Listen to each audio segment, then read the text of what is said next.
Cool. It says we're live. We'll just make sure it's live on my phone before we get started.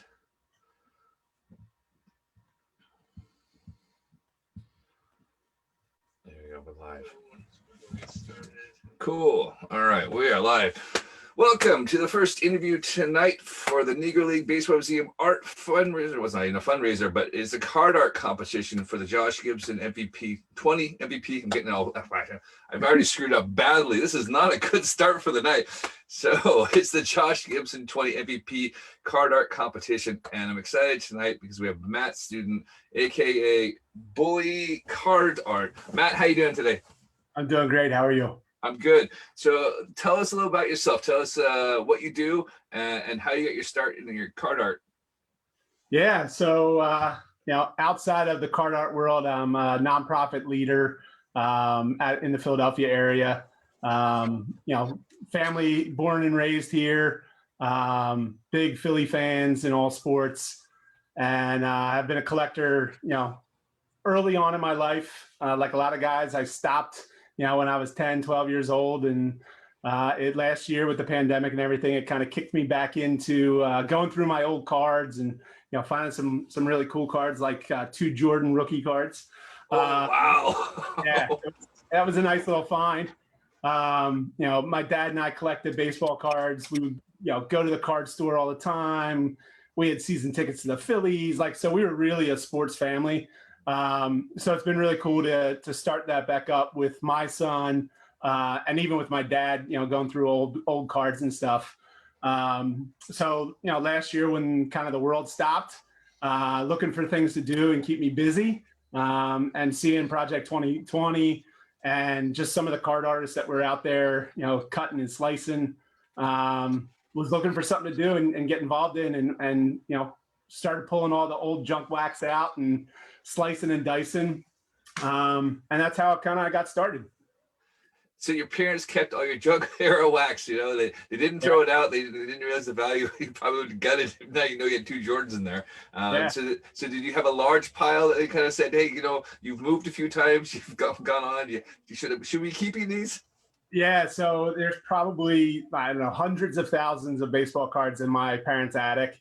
We used to collect sets. So, 80s, 90s, Topps, Fleer, Donruss baseball, we've got full sets, and last year when we started going through stuff, we kind of started divvying. I took a set, my dad took a set, my sister took a set. So there's tons of cards to go around. And so for the Jordans, were they in mint condition? Were you able to go and say, all right, I need to get these graded? They're not quite mint. So one I have in a PSA 5. And then the other one I actually sold ungraded. It was pretty roughed up, but was able to kind of put that money into play for some other stuff. That's really cool. Like I said, I didn't have any Michael Jordan cards. I'm really gutted about that there. But to go through and go, oh my gosh, I got 2. Must have been really fun. Yeah. Cool. So, it's a recurring theme we get with the card artists. They said Project 2020 really kind of went, oh my gosh, I never realized that all this effort went into these cards before. Now the artists have really brought it to the forefront. Is there any artists you particularly liked out of the project? Yeah, seeing that the artistry that went into those cards, it takes baseball cards to the next level. For me, I'm a Blake guy. I love Blake's work, FDOT. There's tons of them. This year with Project 70, some of the new artists are just absolutely crazy. So it's been really cool to see, and just to see this is possible, because how when we look at it now, boring are some of the stock Topps baseball cards. Right. So seeing the creativity that goes into the artwork and reimagining cards that were, when I was a kid, the Griffey rookie, the Upper Deck rookie, seeing some of those cards kind of reimagined has been really cool. Yeah, I absolutely agree. I was kind of the same thing. It was a few years ago. I ran into Beauty of a Game. I don't know if you've seen him or not. And Jimmy's awesome. And he was promoting the baseball card art fair in North Carolina. The name, I think it's the name escapes me anyways. And it turns out I had a friend of mine from high school that was down in there and was doing sports art.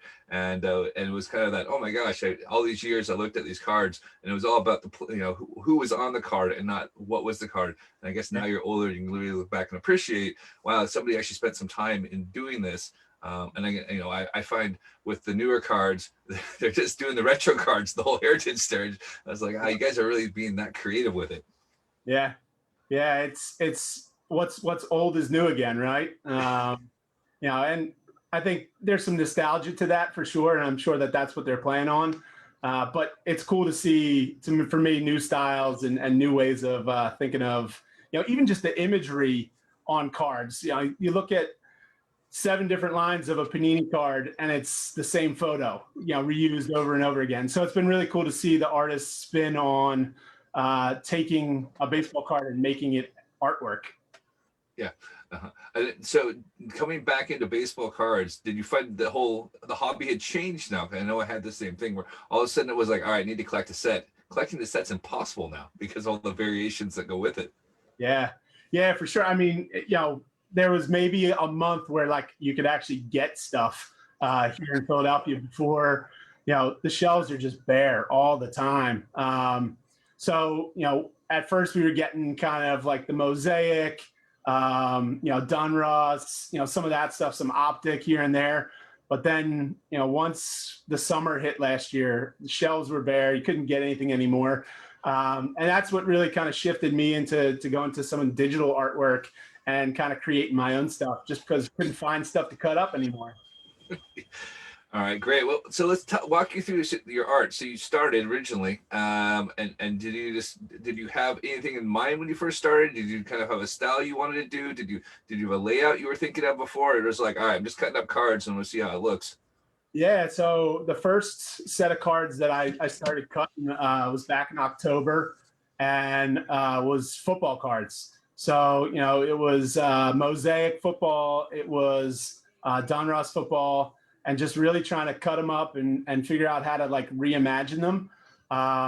So those were kind of the first ones. There wasn't really a plan in place, but just seeing, some of the artists out there, Card Killer and, Heavy J, and just seeing the different guys and their styles, like trying to find my own thing.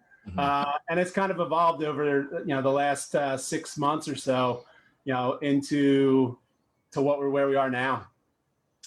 Yeah, I think that was it. I think when everyone started, everyone kind of had to try to develop their own style, and you see people pinch stuff from here and there. And I think that now everyone's kind of settled into their style, and you kind of expect those kind of one-on-ones now.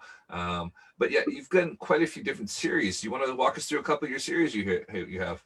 Yeah, for sure. So, I think the first thing that I really like designing wise was trying to reimagine, some of the Project 70. So thinking through like, all right, what does 70 years of Topps look like? So I went back and basically went from 52 on, but kind of made my twist. So like the 52 Topps card, I did a Mike Trout version of it. And I'll pull up your page here so you can walk through it. Yeah. So really went through the entire 70 years of Topps and tried to kind of reimagine what those would look like. There's a lot of cards on there. Yeah, I'm scrolling. That's fine. Yeah, just keep talking. We'll get, we see it. Give me a shit. So, throughout the whole thing, I've kind of done a little bit of digital and then also cutting. So as you go through, I mean, there's a little bit of everything on here. There was a psychedelic series that we did with all the funky backgrounds that are on there. Okay, there's your psychedelic series here. Yep. Keep going down. Oh wow, that's yeah. I mean, we hit every sport. Really tried to do. We did some one-off customs. These are all psychedelic series. Cool. So is this your own artwork you did yourself, or did you find a pattern you like? You do that? Did you have an artistic background? Yeah, so I have really when I was growing up, I loved to draw. I wasn't great at it, but I was always drawing baseball guys and football guys. So here's some of the Project 70 kind of my reimagined 70 years of Topps. And there's actually a Gibson card in there at one point. I think I saw the Gibson earlier on, but I'll keep looking for it here. Yeah. So, no like background in any kind of art other than just, doing it for my own. Yeah, here you go. There's the Trout. Yeah, there's the Trout. There we go. So yeah, that was kind of the first project that, like, start to finish, I really thought out and planned the art. There's some amazing apps out there and all kinds of stuff that you can use to change up some stuff. So when I was first starting out, definitely was using that kind of stuff. Now I've gone to more just like finding cool images and using them kind of clear, and cutting stuff and adding the patches. But yeah, I mean, it's all over the board here. No, I like it. It's like you've definitely varied your style, and you definitely have gone in different serious directions, and it's amazing. I really like what you do. And I know what you mean about there's the apps out there. I need to probably steal them and take my own opinion there. How do you go about choosing your players? Is there a certain player that you look for? Are you going for the more popular players? The reason I asked this is because I've interviewed a couple of the Project 2020 and Project 70 artists, and I asked them about, well, where do they pick from? And they literally said that they get a list of the top 500 most popular players, and that's what they choose from. Yeah.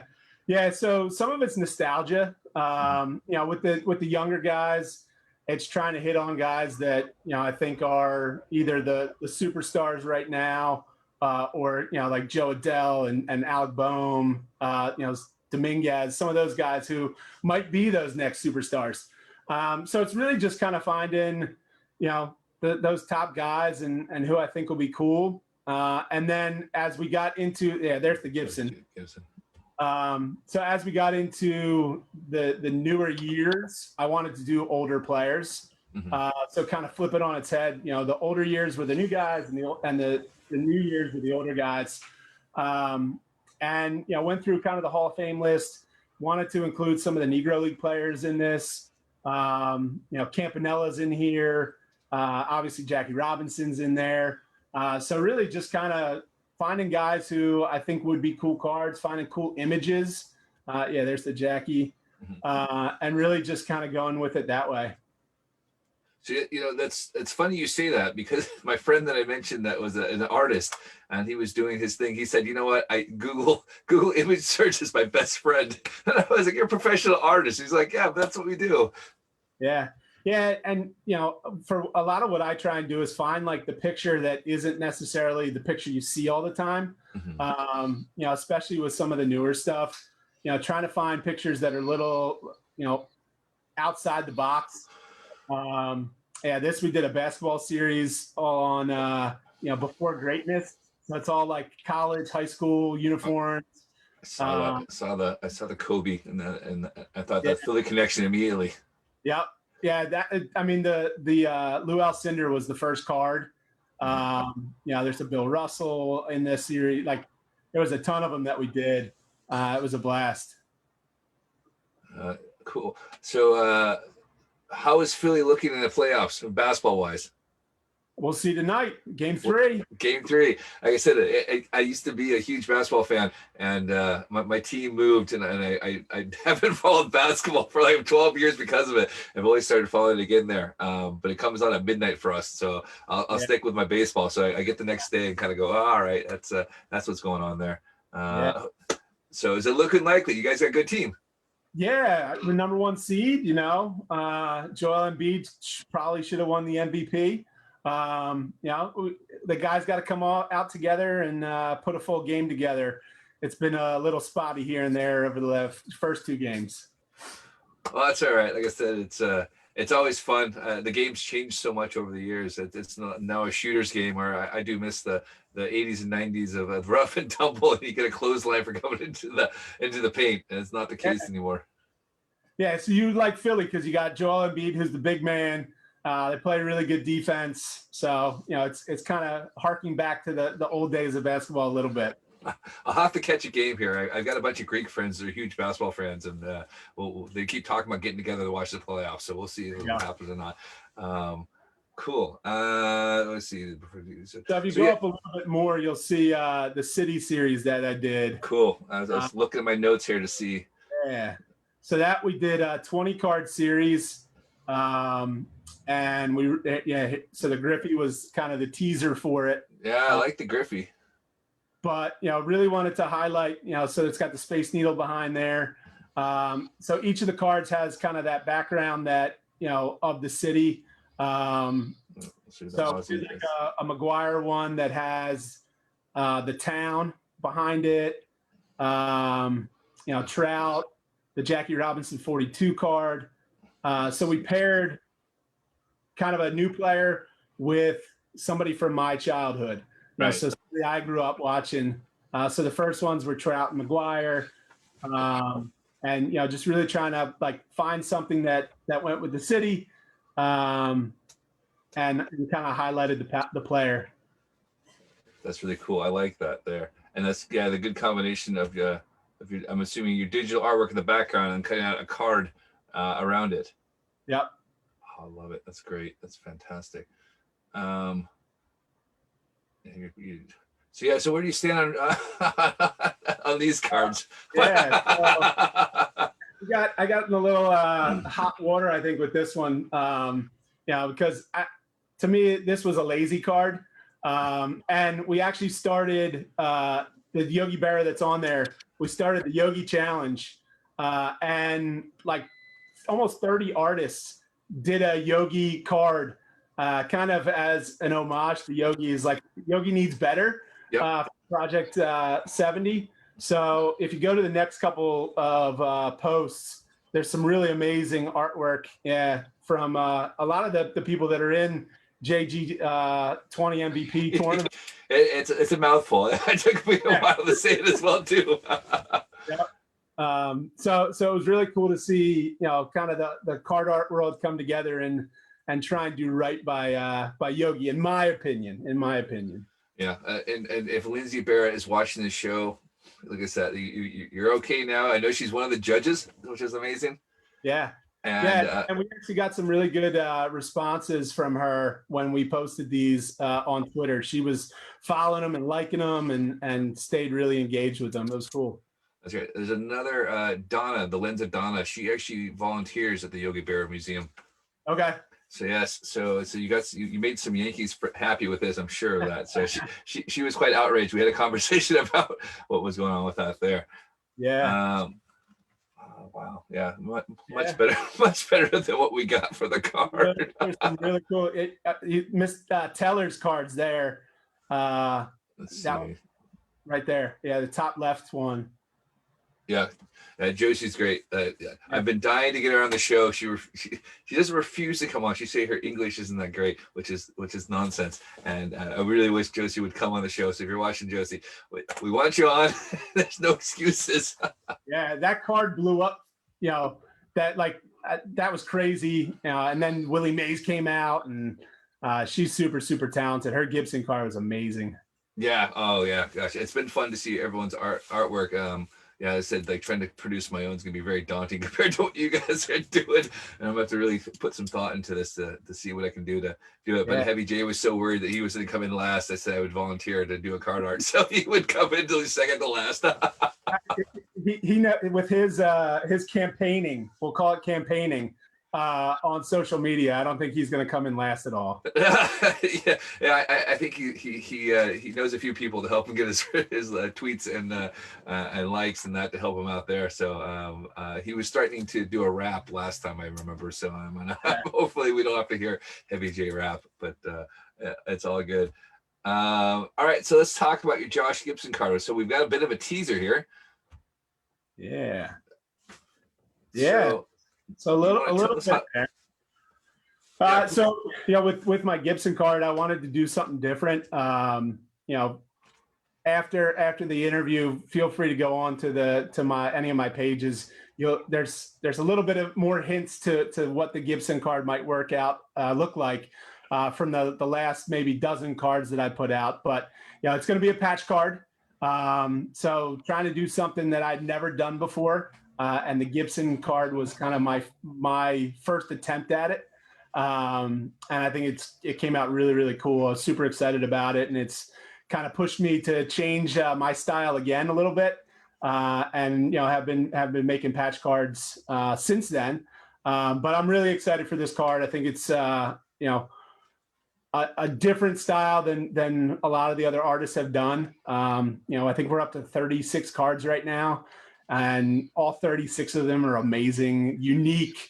And I think my card will be unique as well, and just different than anybody else has done theirs yet. Absolutely. So did you find a photo that you hadn't seen anyone use yet? Did you go and see what people were producing, or did you already have an idea when you started searching for images? Yeah, so I probably did like 4 cards once like we figured this out and the timing came out. So this was kind of my 3rd card, and the one that I was like, all right, this is it. This is the one we're gonna do. But I just love the image that I chose. I think a few of the other artists have used it as well. But I think it just shows how big of a guy he was and how powerful he was. And another teaser, there's a bottom section to my card that actually has a whole bunch of photos. So I've kind of pieced some of in. The photo of him with Satch in the Negro League World Series. There's one of the entire team. So they're all kind of hidden in part of the card. So you'll have to take a look at that when it comes out next Tuesday. So you've taken a bit of FDOT and you put Easter eggs all through your card. Yeah, not quite as far as FDOT. I wish I could be that far, but there's a little bit. A little bit there. Cool. Listen, we won't give away more of the card there. It does look really good. So you mentioned your patch series. Where do you find your patches? Yeah, so a lot of it's just been kind of searching eBay, searching websites to find cool patches. A lot of the work actually starts by finding a patch, and then I go back and find the player that I want to make.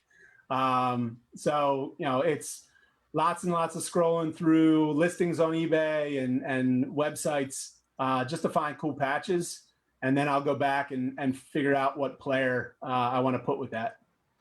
Okay, so you're not going as far as like buying really beat up jerseys and cutting those up and using those. No, these are all clean patches that they're just easier to work with. I can imagine they are. Although I might have just inspired your next series of Relic series, and you can go start cutting up all the old jerseys and get some of those cheap Chinese knockoffs and save a little money on those. I do have a card that I'm working on. It's actually a game used Derek Jeter card that I'm doing for somebody. There's a jersey patch that somebody sent me to put into a card. So that one's coming soon. Oh, wow. That's going to be that. So how did he give you a little advice on what he was looking for on the card, or is he giving you kind of free reign to kind of use the patch the way you see fit? Yeah, so total free range for me. We're actually going to take the jersey patch that he sent me, as well as there was a captain patch that came out in Jeter's last year. So we're going to use that patch as well. It's going to be a dual patch. It's going to be awesome. Wow, that's going to be amazing. I'm going to look forward to seeing that card there. Here's your chance to kind of promote yourself. Where can people find you? Yeah, so on Instagram, it's bullies.cardart. On Twitter, it's just bulliescardart. I'm also a guest artist on baseballcard.art with Matthew Lee Rosen and that crew. So those are all the spots you can find me. I drop 1 to 2 to 3 cards pretty much on a daily basis. I try and stay as busy as I can and keep making stuff as much as possible. That's great. So yeah, it sounds like you spend a lot of your nights there cutting cards, and said that must cut into going to see all the Phillies games then. We've been in lockdown and at home a lot, so watching a lot of games on TV while we cut up cards, and kind of trying to do both. Brilliant. Matt, thanks so much for coming on. Best of luck with your card. It drops next week. But do we know what day it drops next week, or do you know it's? Tuesday next week on the Tuesday 15th. next week. So you keep an eye out for that there. And of course, he's got some awesome cards. You can go see it on Matthew Lee Rosen's site there. And obviously follow him on all social medias and you can see what's coming out there. So thanks for everyone that's tuned in. We've had quite a few of you say hello and like that. And I'll be back in a half an hour with our next guest there. All right, guys, see you in a bit. Bye. Thanks, Chase.